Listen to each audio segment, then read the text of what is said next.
Καλησπέρα σας και από μένα. Εγώ νομίζω ότι και τα δάνεια και το Μαύρο Ταμείο είναι θέμα άγνοιας, διότι οι λύσεις υπάρχουν. Το δημόσιο λογιστικό τα προβλέπει αυτά, απλά υπήρχε μια άγνοια εκείνη την εποχή, όπως και τα χρέη, επειδή αγνοούσαν η προηγούμενη διοίκηση το θέμα του ΕΣΠΑ, τεχνικά δελτία, μελέτες, ορίμανση έργων και όλα αυτά. Από εκεί, γιατί μπορούσαν να συγχρηματοδοτηθούν όλα αυτά, γι' αυτό και δημιουργήθηκαν τα χρέη. Είναι πολύ θέμα άγνοιας. Και το επικίνδυνο σημείο για το μέλλον μας είναι το θέμα πάλι της άγνοιας. Εγώ θέλω να σας ρωτήσω το εξής. Θα ξέρετε ότι το 2009 ο Δήμος μας πήρε 17,5 εκατομμύρια κρατική επιχορήγηση. Σύμφωνα με το Σύμφωνο Δημοσιονομικής Σταθερότητας, το 2015 θα πάει στο 1,9. Αυτό το τεράστιο κενό θα καλυφθεί είτε από εξωτερική χρηματοδότηση, είτε θα καλυφθεί από φορολόγηση των δημοτών. Σύμφωνα με τη ΣΕΣ, την Συμφωνία Εταιρικής Σχέσης, το νέο ΕΣΠΑ δηλαδή, Προγραμματική Συμφωνία 14-20, μέσα στους κανονισμούς λειτουργίας προβλέπεται η συμπαγής ολοκληρωμένη πρόταση χρηματοδότησης. Αυτό που για μένα είναι πάρα πολύ κέριο είναι αν οι παρατάξεις, αν οι υποψήφοι δήμαρχοι έχουν μια σκέψη, ένα πλάνο, ένα επιχειρησιακό για να σχηματιστεί, γιατί θα γίνει μια τεράστια συζήτηση το 2014 και το 2015 από ό,τι προβλέπω, για τη συμπαγή ολοκληρωμένη πρόταση χρηματοδότησης που απαιτεί η ΣΕΣ. Εσείς την έχετε? Χαίρομαι που ο κ. Κουμουτζόπουλος με την παρέμβασή του αρχικά όντως επιβεβαίωσε ότι σε μεγάλο βαθμό ο τρόπος λειτουργίας της προηγούμενης διοίκησης ήταν απότοκος εν μέρει άγνοιας, εν μέρει ελλείψεως ειδικών συνεργατών και επιστημόνων και εν μέρει έλλειψης οργάνωσης και μεθοδικότητας. Τα προβλήματα που ακριβώς έθεσα εγώ ως προβλήματα της διοίκησης Νικολάου που συνεχίστηκαν και μετεκλογικά. Συμφωνώ μαζί σας, κύριε Κουμουτζόπουλε, είστε ένας από τους πλέον ενημερωμένους αυτοδιοικητικούς, με μεγάλη εμπειρία στην τοπική αυτοδιοίκηση και τα γνωρίζετε πολύ καλά αυτά τα θέματα. Όντως, το πρόβλημα χρηματοδότησης των Δήμων θα είναι οξύτατο στο μέλλον. Όντως, η κρατική επιχορήγηση θα είναι μειωμένη. Δεν μπορούμε να στηριχτούμε στο δανεισμό. Θα πρέπει ουσιαστικά να έχουμε ένα συγκεκριμένο πλάνο, συγκεκριμένο προγραμματισμό, ώστε να μπορέσουμε να απορροφήσουμε σημαντικά κονδύλια από ευρωπαϊκά προγράμματα. Αυτό δεν είναι μια πρόταση ενός και μόνο ανθρώπου, του υποφαινόμενου. Είναι μια πρόταση που πρέπει να δουλευτεί πραγματικά και στη διάρκεια της προεκλογικής περίοδου, αλλά κυρίως στη διάρκεια της διοίκησης, από μια ομάδα ειδικών συνεργατών, επιστημόνων, ανθρώπων που να ξέρουν πραγματικά τι κάνουν, να έχουν εξειδικευμένη γνώση. Οι εποχές που ένας δήμαρχος εξασφάλιζε κονδύλια έχουν περάσει. Όπως εσείς πολύ καλά ενημερώνετε τον κόσμο μέσα από την εφημερίδα σας για αυτά τα θέματα, όντως χρειάζεται ένας τελείως διαφορετικός τρόπος οικονομικής διαχείρισης. Σίγουρα η οικονομική διαχείριση του μέλλοντος περιλαμβάνει και πολλά άλλα στοιχεία. Δεν είναι μόνο τα ευρωπαϊκά κονδύλια χρηματοδότησης που πρέπει να αντλήσουμε. Σημειώνω ότι πολλοί δήμοι στο παρελθόν έχουν αντλήσει πολλαπλάσια ποσά από το δικό μας Δήμος. Είναι ένα θέμα που το έχετε αναφέρει συχνά. Από εκεί και πέρα, γενικότερα θα έλεγα ότι θα πρέπει να γίνει ένας εξορθολογισμός των δαπανών. Θα πρέπει να μπει νέα τεχνολογία σε κάποιες υπηρεσίες. Εγώ θα σας αναφέρω το θέμα, για παράδειγμα, της διαχείρισης των απορριμμάτων. Χοντρικά η αποκομιδή των απορριμμάτων κοστίζει με έμεσο ή άμεσο τρόπο, ας μην αναλύσουμε τι εννοώ, κοντά στα 5 εκατομμύρια ευρώ. Σε προηγμένες χώρες, ο όγκος απορριμμάτων που καταλήγουν για ταφή μπορεί να περιοριστεί στα 20 με 30%. Στην Ελλάδα το ποσοστό αυτό είναι γύρω στο 70%. Προωθώντας λοιπόν το μοντέλο της ανακύκλωσης και της κομποστοποίησης, μπορούμε πραγματικά να μειώσουμε τον όγκο απορριμμάτων, μειώνοντας με ένα απλοϊκό τρόπο, το αναφέρω, το κόστος αποκομιδής. Εισαγάγοντας συγκεκριμένες τεχνολογίες, μπορεί πραγματικά να βελτιώσουμε το μοντέλο αποκομιδής και να έχουμε ακόμα μεγαλύτερη μείωση των εξόδων μας. Υπάρχουν πολλά θέματα που μπορεί κάποιος να τα δει και να δει πώς η σύγχρονη τεχνολογία, η οργάνωση, η μηχανογράφηση μπορεί να μειώσουν το κόστος. Υπάρχει τεχνολογία που αν χρησιμοποιήσει, που περιλαμβάνει την τεχνολογία του GPS, που μπορεί να γνωρίζει στα δημόσια αυτοκίνητα πόσα χιλιόμετρα έχουν διανύσει, ποιες είναι οι διαδρομές τους, ποια είναι η κατανάλωση ένα χιλιόμετρο. Είναι μια τεχνολογία που αν την εφαρμόσει σίγουρα θα έχει σημαντική μείωση του κόστους. Αν μπείτε στη διάβια θα δείτε εκατοντάδες απευθείας αναθέσεις για επισκευές αυτοκινήτων. Κάποιος θα αναρωτηθεί, θα μπορούσαμε άραγε με ένα διαγωνισμό σε ένα αξιόπιστο συνεργείο, αντί να προβαίνουμε στις απευθείας αναθέσεις για κάθε αυτοκίνητο ξεχωριστά, που ποιος τις ελέγχει όλες αυτές τις επισκευές, να μπορέσουν να μειώσουν το κόστος. Από εκεί πέρα, σε ό,τι αφορά τα οικονομικά του Δήμου, θα έλεγα ότι δεν είναι μόνο η μείωση των δαπανών, θα πρέπει ο Δήμος με κάποιο τρόπο να αυξήσει τα έσοδα. Και αναφέρατε ότι ο ένας τρόπος είναι άντληση αδιάθετων κονδυλίων. Υπάρχουν και άλλοι τρόποι. Ο Δήμος θεωρητικά μπορεί να αυξήσει κάποια έσοδα, ασκώντας κάποιο είδους επιχειρηματικότητα, θα έλεγα, η οποία όμως σέβεται την νομοθεσία, το περιβάλλον και την ποιότητα ζωής του κόσμου. Τι εννοώ, για παράδειγμα, ελεγχόμενη στάθμευση για μη επισκέπτες κατοίκους σε συγκεκριμένες περιοχές. Δεν μπορεί οι τράπεζες να δεσμεύουν χώρους στάθμευσης και να πληρώνουν τίποτα. Παράδειγμα. Λόγος Ακουνταμάρη. Μια ανεκμετάλλευτη χωματερή. Ένα αθλητικό στάδιο που υποβαθμίζεται. Όχι στάδιο, αθλητικό κέντρο. Που υποβαθμίζεται μέρα με τη μέρα. Μια ανάπλαση αυτού του χώρου, έτσι ώστε να διαμορφωθεί σε ένα σύγχρονο αθλητικό και πολιτιστικό κέντρο, θα μπορούσε πραγματικά να φέρει έσοδα στο Δήμο μας. Ο Δήμος πρέπει να βασιστεί στα χαρακτηριστικά του. Ποια είναι τα χαρακτηριστικά του Δήμου μας? Ο ημιτός. Ποια είναι η πρότασή μας για τον ημιτό που θα έχει αναπτυξιακή πολιτική? Το μεγάλο πάρκο του Ηλισσού. Ποιο άλλο χαρακτηριστικό είναι το Δήμο μας? Η ιστορία του. Περικλής. Γι' αυτό είμαστε αντίθετοι να φύγει ο Περικλής από το έμβλημα του Δήμου. Γιατί μπορεί να παράγει ανάπτυξη, μπορεί να είναι brand name, όπως εσείς πολύ καλά έχετε αναφέρει στην εφημερίδα σας. Ο στρατός. Ναι, ο Παπάκος έχει μεγάλη σχέση με τον στρατό. Πρέπει και αυτό να το εκμεταλλευτούμε.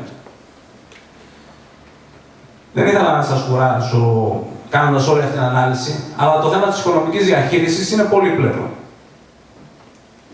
Και ανέφερα μόνο κάποιες πτυχές του, αυτή τη στιγμή είναι θέμα ευρείας συζήτησης, η οποία και έχει γίνει στο Δημοτικό Συμβούλιο από τη δική μου πλευρά, αλλά θα γίνει στην επαφή μου με τον κόσμο προεκλογικά. Σας ευχαριστώ. Η κυρία Χαμιαζάκη, κάποια ερώτηση του ΟΠΑΟ Πολιτεία?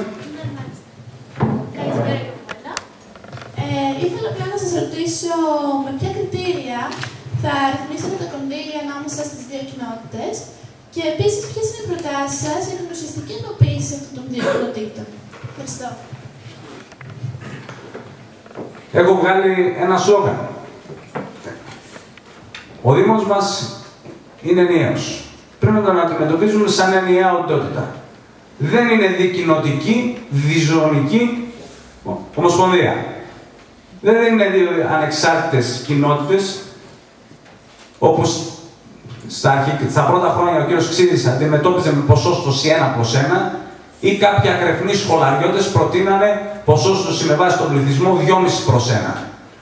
Ο Δήμος είναι ενιαίος και κάθε πρόβλημά του πρέπει να αντιμετωπίζεται ανάλογα με τη σοβαρότητά του και όχι ανάλογα με τη γεωγραφία του.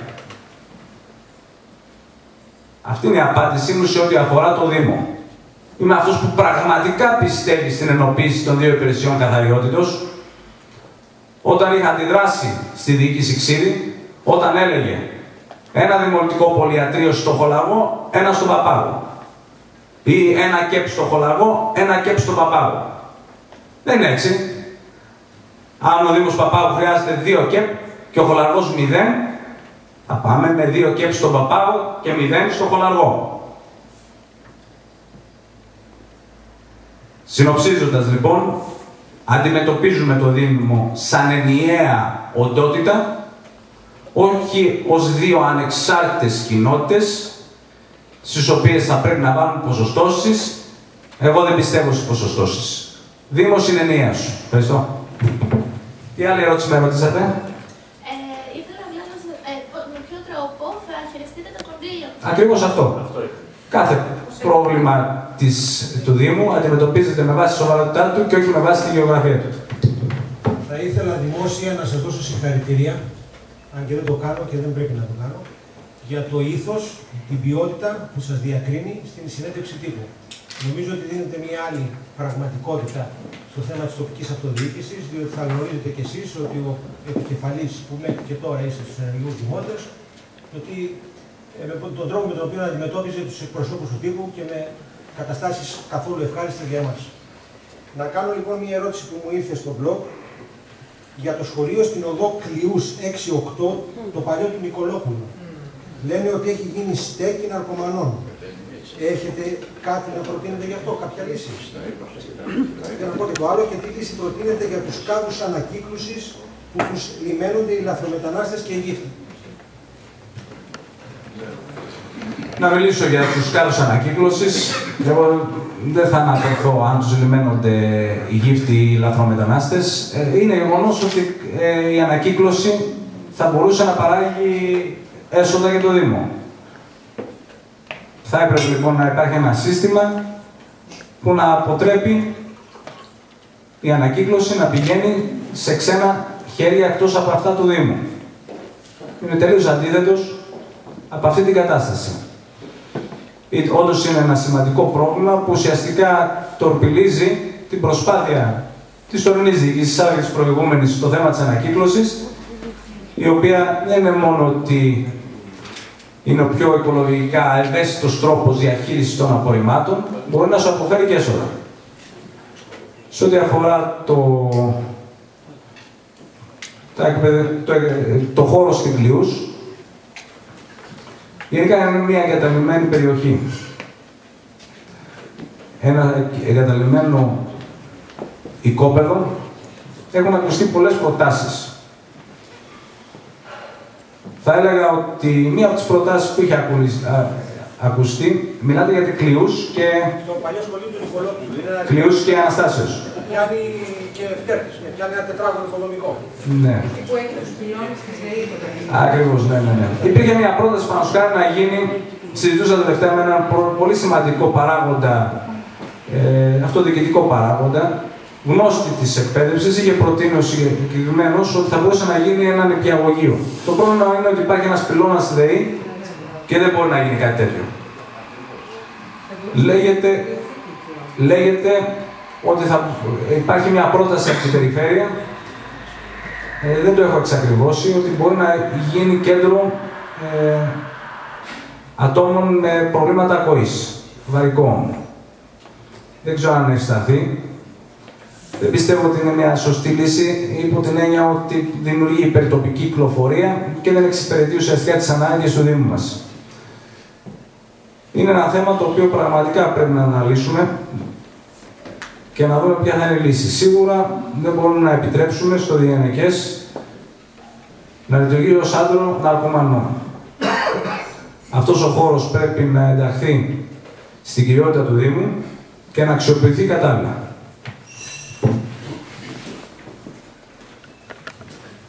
Θα ήθελα και εγώ, με τη σειρά μου, να πω για αυτά που είπε ο Μάκης σχετικά με τη συνέντευξη, ότι η σημερινή συνέντευξη που γίνεται εδώ στην πόλη μας είναι μια από τις πιο επιτυχημένες επαγγελματικές συνεντεύξεις τύπου. Στην καριέρα μου έχω κάνει πάνω από 50% συνεντεύξεις. Πραγματικά είναι μια επαγγελματική συνέντευξη. Με πάνελ, με ερωτήσεις, με υπευθύνους και με ερωτήσεις. Γι' αυτό σας αξίζουν συγχαρητήρια. Θα κλείσω μια τελευταία ερώτηση. Από τη στιγμή που θα εκλεγείτε, αν εκλεγείτε δήμαρχος, η πρώτη σας προτεραιότητα που θα σπεύσετε να θεραπεύσετε και θα έχετε βάλει στην πρόγραμμά σας, ποια θα είναι? Ας πούμε αυτό που λέμε οι 100 πρώτες μέρες. Θα έλεγα ότι από τη στιγμή που αποδεδειγμένα και δεν μπορεί να το αμφισβητήσει πλέον κανένας, υπάρχουν δημότες μας που ψάχνουν στους κάδους απορριμμάτων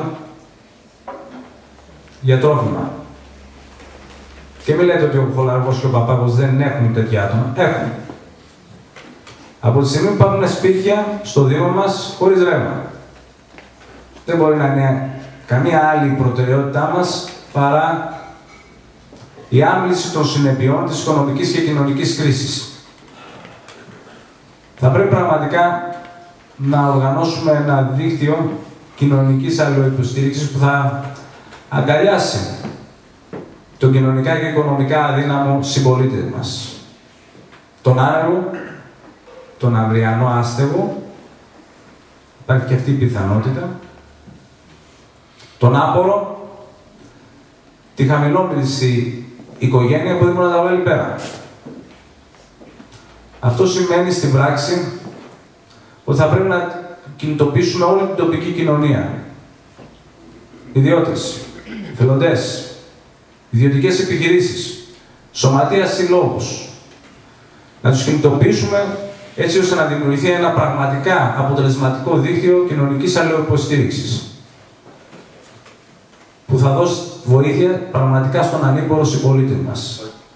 Θα πρέπει πραγματικά να ενισχύσουμε τοπικές δομές κοινωνικής παρέμβασης όπως είναι το κοινωνικό παντοπολείο, το κοινωνικό φαρμακείο, το κοινωνικό φροντιστήριο, το κίνημα χωρίς μεσάζοντες. Ξεκίνησε από άλλη παράταξη, δεν ξεκίνησε από το Δήμο μας αυτό το κίνημα. Πρέπει να το υιοθετήσουμε, να το αγκαλιάσουμε. Από μένα ξεκίνησε. Από εσάς, κύριε Μάκη, ναι. Δεν καταλαβαίνω γιατί ο Δήμος δεν έπρεπε να είναι συνοδοιπόρος αυτών των προσπαθειών. Ο Δήμος πρέπει να βρεθεί κοντά στη νέα οικογένεια. Μέσα από την πραγματική ανάπτυξη, αναβάθμιση των παιδικών σταθμών. Πρέπει να βρεθεί κοντά στην τρίτη ηλικία. Θα πρέπει να εκμεταλλευτεί το θεσμό του ΚΑΠΗ, την οργανωτική και διοικητική δομή του ΚΑΠΗ και ουσιαστικά να απλώσει τις δυνατότητες που έχει αυτή η δομή σε όλο το χώρο της τρίτης ηλικίας. Γιατί αυτή τη στιγμή το ΚΑΠΗ λειτουργεί ως μια μεγάλη παρέα. Δεν αγκαλιάζει όλη την τρίτη ηλικία. Γενικότερα, όταν μιλάμε για κοινωνική πολιτική, πρέπει να υπολογίσουμε ότι να αναγνωρίσουμε ότι η πόλη δεν είναι απεριόριστη. Θα πρέπει η κοινωνική πολιτική μας κάποια στιγμή να είναι στοχευμένη. Να στοχεύει σε αυτόν που πραγματικά την έχει ανάγκη. Είναι απαραίτητο λοιπόν στην εφαρμογή της κοινωνικής πολιτικής να εφαρμόσουμε κοινωνικά κριτήρια. Μιλάμε για σπιτική κουζίνα. Μεγάλο κοινωνικό έργο. Αλήθεια. Την εφαρμογή κοινωνικής πολιτικής να δίνουμε σε μια υψηλό βαθμό στέλεχος μιας πολυεθνικής εταιρείας που δεν έχει απλά καιρό να παραγγείλει catering 2,5 ευρώ φαγητό, χρησιμοποιώντας την υποδομή του Δήμου. Ένα παράδειγμα σας ανέφερα, λέγοντας ότι η κοινωνική πολιτική για να είναι αποτελεσματική θα πρέπει να είναι στοχευμένη σε αυτούς που πραγματικά την έχουν ανάγκη. Δεν μπορεί να χρησιμοποιήσει τους πόρους και την υποδομή του Δήμου για όλους. Για αυτούς που δεν την έχουν ανάγκη.